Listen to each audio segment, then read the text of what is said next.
Nosso evangelho de hoje é Lucas 10, de 1 a 12 e de 17 a 20.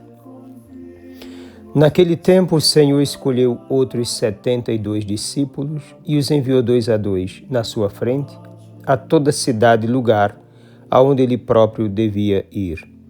E dizia-lhes: a messe é grande, mas os trabalhadores são poucos. Por isso pedi ao dono da messe que mande trabalhadores para a colheita. Eis que vos envio como cordeiros para o meio de lobos. Não leveis bolsa, nem sacola, nem sandálias, e não cumprimenteis ninguém pelo caminho. Em qualquer casa em que entrardes, dizei primeiro: a paz esteja nesta casa. Se ali morar um amigo da paz, a vossa paz repousará sobre ele. Se não, ela voltará para vós. Permanecei naquela mesma casa, comei e bebei do que tiverem, porque o trabalhador merece o seu salário. Não passeis de casa em casa. Quando entrardes numa cidade e fordes bem recebidos, comei do que vos servirem. Curai os doentes, que nela houver, e dizei ao povo: o reino de Deus está próximo de vós. Mas quando entrardes numa cidade e não fordes bem recebidos, saindo pelas ruas, dizei: até a poeira de vossa cidade, que se apegou aos nossos pés, sacudimos contra vós. No entanto, sabei que o reino de Deus está próximo. Eu vos digo que naquele dia Sodoma será tratada com menos rigor do que essa cidade. Os 72 voltaram muito contentes, dizendo: Senhor, até os demônios nos obedeceram por causa do teu nome. Jesus respondeu: eu vi Satanás cair do céu como um relâmpago. Eu vos dei o poder de pisar em cima de cobras e escorpiões, e sobre toda a força do inimigo, e nada vos poderá fazer mal. Contudo, não vos alegreis, porque os espíritos vos obedecem. Antes, ficai alegres, porque vossos nomes estão escritos no céu. Palavra da salvação. O Senhor escolheu outros 72 discípulos.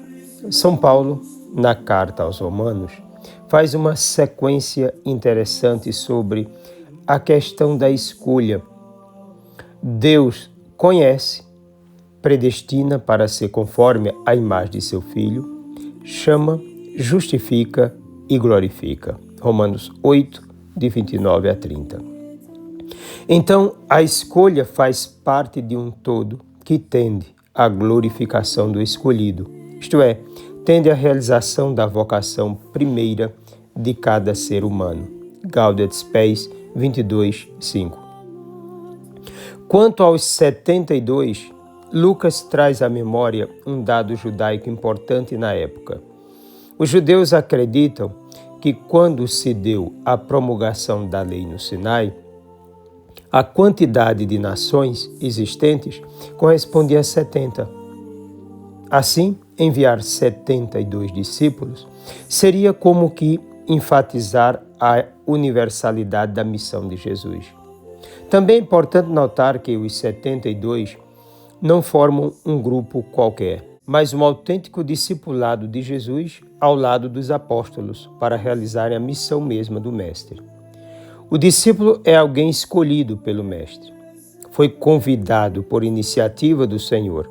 Ele não se tornou o que escolheu por si somente, mas foi escolhido.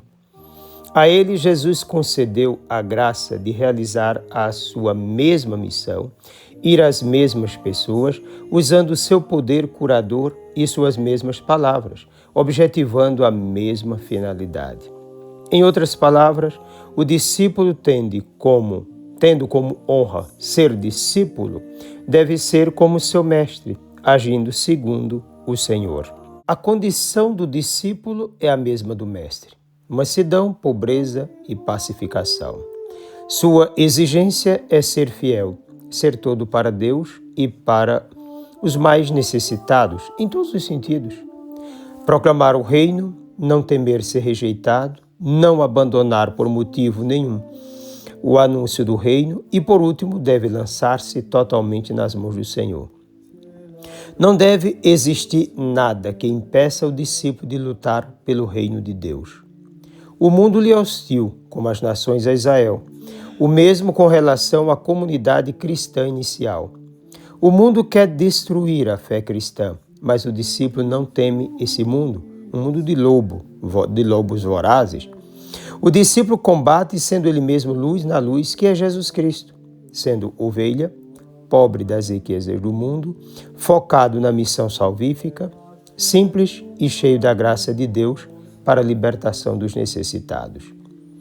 Triste de quem rejeita um discípulo do Senhor, pois significa colocar em xeque a própria salvação. E é uma forma de rejeição ao próprio Jesus Cristo.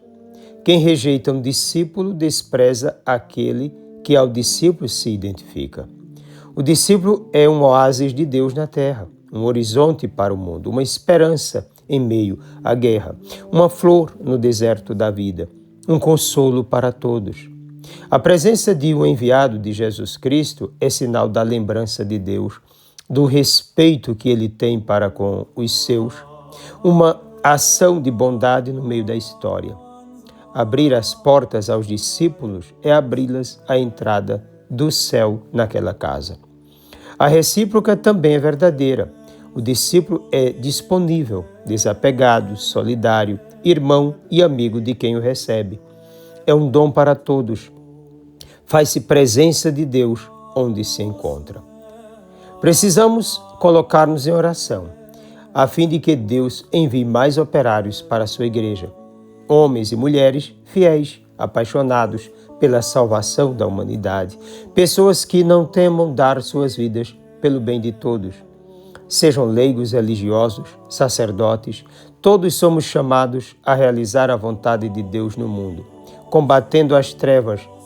Alguns dizem que hoje existe uma escassez tremenda de vocações, mas não acredito nisso. O que vejo é a frieza de quem poderia ser um sinal autenticamente vocacional para o outro. Vejo pouca disponibilidade para se preparar sacerdotes felizes com o sacerdócio de Cristo, homens e mulheres encantados com o Senhor a partir do testemunho recebido para a vida religiosa. As vocações estão bem aí às portas, precisamos enxergá-las com mais atenção. É bem verdade que existem muitas outras coisas atraindo a nossa juventude, mas sejamos firmes, com os olhos fixos no Senhor e o poder de atração que vem de Deus, porque é Deus quem atrai para a sua igreja, isso vai acontecer. Na verdade, nosso olhar se volta para o que mais nos interessa. Rezemos sem medo, sejamos verdadeiros instrumentos nas mãos de Deus, para que Ele realize o que deseja na igreja e para o mundo. Os 72 discípulos retornam cheios de alegria, apesar do incômodo provocado pelas cidades de Betsaida, Corazim e Cafarnaum. A missão foi realizada com dignidade, fé e amor. Eles se entregaram à vontade de Deus. No nome de Jesus, eles foram capazes de vencer o mal, libertando as pessoas, porque a eles Jesus concedeu de sua autoridade. O mal não resiste a um verdadeiro discípulo, uma vez que Jesus Cristo ao discípulo se identifica. O inimigo de Deus foi vencido com a cruz de Cristo, de modo que já não possui poder contra os escolhidos de Deus. Segundo Santo Antão, no livro A Vida de Antão, escrito por Santo Atanásio, o diabo é feroz, mas não poderoso. Ele é um derrotado. O discípulo age com o poder do mestre, envolvido na mesma missão, destinada às mesmas pessoas, objetivando o mesmo fim, que é o reino de Deus. Todo aquele que se entregar de verdade a Jesus Cristo, colocando-se inteiramente à sua disposição, não será vencido pelo mal, mas se tornará um colaborador na missão salvífica desse mundo. A queda de Satanás significa a vitória da luz. O discípulo é um instrumento escolhido por Cristo para destruir e libertar o mundo da ação de Satanás. Aquele que realmente coloca-se à disposição de Jesus não será destruído nem permitirá que o mundo seja escravo do mal. É bem verdade que o mundo se encontra em trevas, mas também é verdade que os filhos da luz ainda se encontram presos em si mesmos, ainda estão indisponíveis ao chamado do Senhor. Mas na hora em que todos tomarem consciência do poder de Deus nas suas vidas e se decidirem pelo reino de Deus, o mundo todo será transformado. As trevas não suportam a luz e o discípulo é sal da terra e luz do mundo. A verdadeira alegria do discípulo não se encontra na facilidade de expulsar demônios, nos milagres realizados, pois isso constituiria apego a si mesmo, endeusamento pessoal. O discípulo jamais deve esquecer que o poder de expulsar o mal, de curar os doentes, de libertar as pessoas, vem de Deus. A alegria do discípulo é a certeza de que seu futuro já pertence a Deus.